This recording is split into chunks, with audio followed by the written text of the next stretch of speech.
दिल्ली से मुंबई जाने वाली ट्रेन में सुबह सुबह भीड़ लगी थी। हर कोई अपने सीट की जगह ढूंढ रहा था। उसी भीड़ में आर्यन, एक 26 साल का सीधा सादा लड़का, अपने सूटकेस के साथ खड़ा था। उसे कॉलेज प्रोजेक्ट के लिए मुंबई जाना था। ट्रेन चलने ही वाली थी कि एक लड़की तेजी से आई, कंधे पर बैग, कान में हेडफोन, आंखों में थोड़ी सी जल्दबाजी। वो किसी से टकराई और वही आर्यन था। दोनों के हाथों से टिकट और मोबाइल नीचे गिर पड़े। सॉरी, लड़की ने हड़बड़ाते हुए कहा। कोई बात नहीं, आप ठीक हैं? आर्यन मुस्कुराया। ट्रेन की सीटी बजी और दोनों अपने अपने कोच की तरफ बढ़ गए। पर किस्मत ने खेल खेला, दोनों की सीटें आमने सामने थीं। ट्रेन धीरे धीरे आगे बढ़ रही थी। खिड़की से आती ठंडी हवा बालों को हिला रही थी। आर्यन चुपचाप किताब पढ़ने लगा, लेकिन उसकी नज़र बार बार उस लड़की पर जा रही थी। लड़की ने देखा और मुस्कुराई। वैसे मैं सिया, और आप?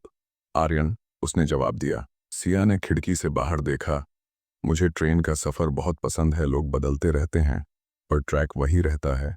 आर्यन ने कहा, शायद इसी में ज़िंदगी की खूबसूरती है। दोनों मुस्कुराए और बातचीत की डोर जुड़ गई। सफ़र के कुछ घंटे बीत गए। कभी चाय वाला चाय चाय कहकर गुजरता, तो कभी बच्चे सीट के नीचे से खेलते हुए दौड़ते। आर्यन और सिया अब हंसी मजाक में खो चुके थे। आपको गाना पसंद है? सिया ने पूछा। सुनना तो हाँ, गाना नहीं आता। तो सुनिए, उसने अपने फ़ोन से हेडफोन आगे बढ़ाया। तुमसे ही गीत बजा और आर्यन बस उसे देखता रह गया। सिया की आंखें बंद थीं और मुस्कान में कोई जादू था। उस पल में ट्रेन नहीं, शायद वक्त रुक गया था। शाम हो चुकी थी। ट्रेन किसी स्टेशन पर रुकी और अचानक बारिश शुरू हो गई। सिया खिड़की के पास खड़ी होकर बारिश की बूंदों को हथेली से पकड़ने लगी। भीग जाओगी, आर्यन ने कहा। थोड़ा भीगना ज़रूरी है, वरना सफ़र अधूरा लगता है, उसने जवाब दिया। आर्यन उसके साथ खड़ा हो गया। दोनों ने खिड़की से बाहर गिरती बूंदों को देखा। उस पल कोई शब्द नहीं था, बस बारिश, पटरी की आवाज़ और दो दिल जो अनजाने में करीब आ रहे थे। रात होने लगी। ट्रेन की लाइट्स मंद थीं। सिया खिड़की के पास सिर टिकाकर सो गई थी। आर्यन ने उसकी ओर देखा। उसके चेहरे पर सुकून था। हवा में उसके बाल उड़ रहे थे। आर्यन ने धीरे से अपनी जैकेट निकालकर उसे ओढ़ा दी। वो पल आर्यन के दिल में कुछ लिख गया, कुछ जो शब्दों में नहीं, एहसासों में था। उसने मन ही मन कहा, काश यह सफ़र कभी ख़त्म न हो। ट्रेन रात भर चलती रही। सुबह की पहली किरण खिड़की से अंदर आई तो सिया की नींद खुली। उसने देखा कि उसके कंधे पर आर्यन की जैकेट थी। वो मुस्कुराई। इतनी केयर करते हो, सबकी या सिर्फ अपनी सीट की पार्टनर की? आर्यन ने हल्के से हंसते हुए कहा, जो सोते हुए ठंड में कांप जाए, उसकी फिक्र तो हर किसी को करनी चाहिए। दोनों की हंसी में एक नई दोस्ती की गर्माहट थी। अब सफ़र सिर्फ ट्रेन का नहीं, दिलों का भी बन गया था। अगले स्टेशन पर ट्रेन रुकी। आर्यन बोला, कॉफ़ी लोगी? सिया ने सिर हिलाया, हाँ, पर शर्त है तुम साथ पियोगे। दोनों प्लेटफॉर्म पर उतर गए। कॉफ़ी का धुआं, ठंडी हवा और ट्रेन की सीटी, सबने उस पल को और ख़ास बना दिया। सिया ने कहा, कभी कभी जिंदगी में अजनबी भी ऐसे मिलते हैं जैसे वो हमें बरसों से जानते हों। आर्यन बोला, शायद इसलिए कि कुछ मुलाकातें लिखी होती हैं ऊपर कहीं। दोनों ने कॉफ़ी के कप टकराए तो द जर्नी ट्रेन फिर चल पड़ी। सिया ने अपने बैग से एक डायरी निकाली। ये मेरी ट्रैवल डायरी है, उसने कहा। हर सफ़र की कोई कहानी यहाँ होती है। आर्यन ने पूछा, और इस सफ़र की? सिया मुस्कुराई, अभी लिखनी बाकी है। उसने कलम उठाई और लिखा, आज ट्रेन में एक मुस्कान मिली जो दिल में उतर गई। आर्यन ने देखा और बस चुप रहा, जैसे उस एक लाइन ने सब कह दिया हो। रात फिर उतर आई थी। सिया खिड़की से बाहर देख रही थी और आर्यन सोच में था। दिल कहना चाहता था कुछ, पर जुबान साथ नहीं दे रही थी। वो बोला, सिया, अगर मैं कहूं कि तुमसे मिलकर अच्छा लगा तो कम होगा। सिया ने उसकी ओर देखा। उसकी आंखों में कुछ था, शायद वही एहसास। लेकिन तभी अनाउंसमेंट हुआ, अगला स्टेशन मुंबई सेंट्रल। दोनों के चेहरों पर हल्की सी चुप्पी छा गई। सफ़र अब खत्म होने वाला था। ट्रेन प्लेटफॉर्म पर रुक गई। लोग उतरने लगे। सिया ने बैग उठाया, आर्यन ने भी। तो यही था हमारा सफ़र, सिया ने कहा। आर्यन बोला, सफ़र तो हाँ, पर कहानी शायद बाकी है। सिया मुस्कुराई। शायद किसी और ट्रेन में वो चली गई और आर्यन बस उसे जाते हुए देखता रह गया। बारिश फिर शुरू हो गई थी, जैसे वही लम्हा दोबारा लौट आया हो, पर इस बार बिना सिया के। मुंबई की भीड़ में उतरने के बाद आर्यन जैसे खो गया था। वो स्टेशन से बाहर आया, पर हर तरफ बस सिया की हंसी गूंज रही थी। कैब में बैठते हुए भी वही सवाल, क्या वो सच में चली गई? उसकी कॉफी का कप सीट के नीचे गिरा हुआ वही आर्यन ने देखा और उठा लिया। उस कप पर सिया ने लिखा था, कुछ मुलाकातें अधूरी नहीं होती, बस वक्त लेती हैं। आर्यन ने कप को थामा और मुस्कुराया, तो फिर इंतजार सही। दिन बीतते गए। आर्यन अपने प्रोजेक्ट में लग गया, पर मन हमेशा ट्रेन के उस डिब्बे में ही अटका रहा। वो जब भी स्टेशन के पास से गुजरता, खिड़कियों की ओर देखता, शायद सिया फिर मिल जाए। उधर सिया भी अपनी कंपनी के इंटरव्यू में व्यस्त थी, पर हर शाम अपनी ट्रैवल डायरी खोलती और वही पेज पढ़ती। आज ट्रेन में एक मुस्कान मिली जो दिल में उतर गई।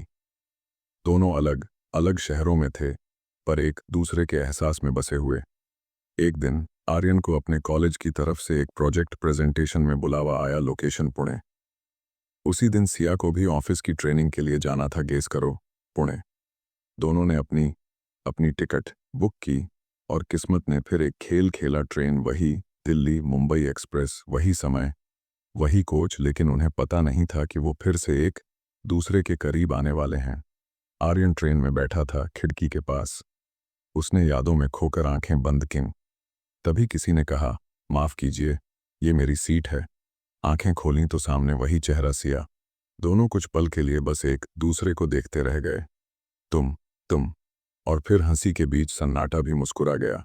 सिया बोली, लगता है इस ट्रेन को हमसे मोहब्बत हो गई है। आर्यन ने जवाब दिया, या फिर हमें एक दूसरे से। सफर शुरू हुआ, और इस बार दोनों के बीच चुप्पी नहीं थी, बल्कि अनखे शब्दों की भीड़ थी। सिया ने कहा, तुम्हारे बिना वो कॉफी का कप बहुत अधूरा लगता था।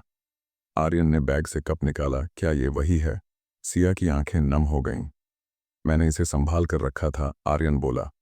दोनों हंसे और खिड़की के बाहर देखा। बारिश फिर शुरू हो चुकी थी, जैसे आसमान भी जानता हो कि ये मुलाकात कुछ खास है। ट्रेन धीरे धीरे अपने रास्ते पर थी। सिया खिड़की से बाहर देख रही थी और आर्यन उसकी मुस्कान में कुछ पढ़ रहा था। कभी लगा नहीं था कि फिर मिलोगे, सिया ने कहा। आर्यन मुस्कुराया, मुझे तो लगा था मिलना बाकी है, बस वक्त नहीं आया। सिया ने जवाब दिया, कभी कभी वक्त को भी प्यार से मनाना पड़ता है। दोनों की हंसी और फिर थोड़ी चुप्पी। आर्यन के मन में कुछ था जो अब दिल से बाहर आने को तैयार था, पर सही पल का इंतजार था। रात का वक्त था, आसमान में तारे झिलमिला रहे थे। ट्रेन की खिड़की के पास दोनों बैठे थे। सिया ने धीरे से कहा, तुम्हें पता है, उस दिन जब हम अलग हुए थे, लगा कुछ अधूरा रह गया। आर्यन ने जवाब दिया, कभी अधूरी बातें ज्यादा याद रहती हैं। वो मुस्कुराई, फिर तो मैं याद रहूंगी। आर्यन ने कहा, भूलने की कोशिश की थी, पर दिल ने मानने से इनकार कर दिया। दोनों के बीच अब सन्नाटा नहीं, बल्कि दिलों की धड़कनों का शोर था। अगले स्टेशन पर ट्रेन थोड़ी देर के लिए रुकी। सिया उतरकर चाय लेने गई। वापस आई तो आर्यन ने पूछा, मेरे लिए भी लाई? नहीं, उसने मुस्कुराते हुए कहा, पर तुम्हारे लिए मुस्कान जरूर लाई हूं। दोनों हंसे। फिर सिया ने कहा, आर्यन, अगर जिंदगी भी ऐसे सफर जैसी हो तो तुम मेरे कोच में रहोगे ना? आर्यन ने उसकी आंखों में झांक कर कहा, अगर सफर तुम्हारे साथ हो तो गंतव्य मायने नहीं रखता। ट्रेन किसी घाटी से गुजर रही थी। बाहर का नज़ारा बेहद खूबसूरत था। सिया ने खिड़की की तरफ झुककर बाहर देखने की कोशिश की। ट्रेन जोर से झटकी और वो हल्के से आर्यन के कंधे पर गिर गई। आर्यन ने कुछ नहीं कहा, बस उसे संभाल लिया। सिया ने धीरे से कहा, सॉरी। आर्यन बोला, कभी कभी गिरना भी अच्छा लगता है, अगर कोई संभालने वाला हो।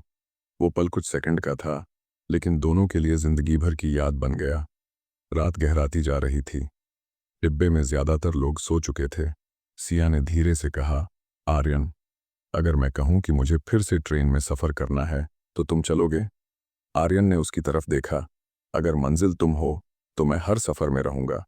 सिया की आंखें चमक उठीं। दोनों ने खिड़की से बाहर झांका। बारिश फिर से शुरू थी, और इस बार वो दोनों भीगने से नहीं डर रहे थे।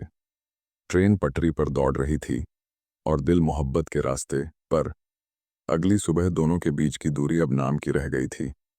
सिया अपने बालों में हवा लगने दे रही थी और आर्यन बस उसे देखता जा रहा था। उसने मन ही मन तय किया, आज मैं कह दूंगा। वो डायरी निकालकर सिया की तरफ बढ़ा। एक पेज तुम्हारे लिए खाली छोड़ा है, चाहो तो कुछ लिख दो। सिया ने मुस्कुराते हुए पूछा। क्या लिखूं? आर्यन ने जवाब दिया, कुछ ऐसा जो हमेशा मेरे पास रहे। सिया ने कलम उठाई, लेकिन कुछ नहीं लिखा, बस उसकी तरफ देखती रही। उनकी आंखों में जो लिखा था वो किसी शब्द से ज्यादा गहरा था। ट्रेन ने अचानक तेज ब्रेक मारा। सब लोग थोड़ा झटका खा गए। सिया ने डर से आर्यन का हाथ पकड़ लिया। ट्रेन थोड़ी देर के लिए रुक गई। सामने पटरी पर कोई तकनीकी दिक्कत थी। आर्यन ने उसे देखा। उसका हाथ अब भी उसके हाथ में था। डर गई? उसने पूछा। थोड़ा तो डरते रहो, ताकि मुझे तुम्हारा हाथ थामने का बहाना मिले। सिया शर्मा गई और ट्रेन फिर चल पड़ी, लेकिन अब उनके बीच कुछ बदल चुका था। बारिश फिर से तेज हो गई थी। सिया ने खिड़की खोली और बूंदें चेहरे पर गिरने लगीं। आर्यन बोला, फिर बारिश? सिया मुस्कुराई। हर बार ये कुछ याद दिला जाती है। क्या? कि कुछ लोग बारिश जैसे होते हैं, आते हैं, भीगा जाते हैं और दिल में रह जाते हैं। आर्यन उसकी बात सुनता रहा और पहली बार उसे एहसास हुआ कि सिया भी वही महसूस करती है जो वो करता है। उसके दिल की धड़कनें अब सिर्फ ट्रेन की पटरी नहीं, मोहब्बत की रफ्तार में दौड़ रही थीं। रात का वक्त था। स्टेशन आने वाला था जहां सिया को उतरना था। दोनों खामोश बैठे थे। आर्यन बार बार सोच रहा था, कह दूं कि मुझे वो पसंद है, पर जैसे ही उसने बोलने के लिए मुंह खोला, स्टेशन की घोषणा हो गई। सिया ने बैग उठाया। चलती हूँ आर्यन, फिर मिलेंगे शायद शायद, उसने दोहराया। सिया ने मुस्कुराकर कहा, हाँ, क्योंकि कुछ कहानियां फिर मिलने का वादा नहीं करती, बस उम्मीद छोड़ जाती हैं। वो उतर गई और ट्रेन फिर आगे बढ़ गई, आर्यन के बिना सिया और सिया के बिना सुकून। आर्यन अकेला बैठा था। खिड़की से बाहर देखते हुए वो उन सभी पलों को दोहरा रहा था। कॉफी की महक, बारिश की बूंदें, सिया की हंसी, सब यादों में गूंज रहे थे। सीट के सामने अब सन्नाटा था, जैसे किसी ने दिल का हिस्सा खाली छोड़ दिया हो। वो डायरी खोली, जिस पर सिया ने कुछ नहीं लिखा था, पर अब उसने खुद लिखा। वो आई थी मुस्कान बनकर और चली गई याद बनकर। आर्यन ने डायरी बंद की और कहा, सफ़र तो खत्म हुआ पर कहानी नहीं। 6 महीने बीत चुके थे। आर्यन अब अपने प्रोजेक्ट की वजह से एक बड़ी कंपनी में काम करने लगा था। कामयाबी तो मिल गई थी, पर मन खाली था। हर सुबह वो वही ट्रेन देखता, वही स्टेशन, वही सीट नंबर और सिया की मुस्कान याद आती। वो सोचता, कभी वो फिर मिली तो मैं कुछ नहीं छुपाऊंगा। उधर सिया भी अब पुणे में अपनी नई नौकरी में थी। वो रोज लोगों से मिलती, मुस्कुराती, पर जब भी कोई ट्रेन की आवाज़ सुनती दिल कहीं ठहर जाता। दोनों अपनी अपनी जिंदगी में आगे बढ़े, पर दिल अब भी पटरी पर साथ साथ चल रहे थे। एक दिन आर्यन को ऑफिस मीटिंग के लिए गोवा जाना पड़ा। उसने टिकट निकाली। दिल्ली से गोवा एक्सप्रेस ट्रेन पकड़ते वक्त उसके दिल में वही पुरानी धड़कनें जाग उठीं। शायद इस बार भी कोई कहानी शुरू हो। ट्रेन चली और जब वो अपनी सीट पर बैठा, सामने से एक जानी पहचानी आवाज आई, माफ कीजिए, ये मेरी सीट है। आर्यन ने सिर उठाया। सिया।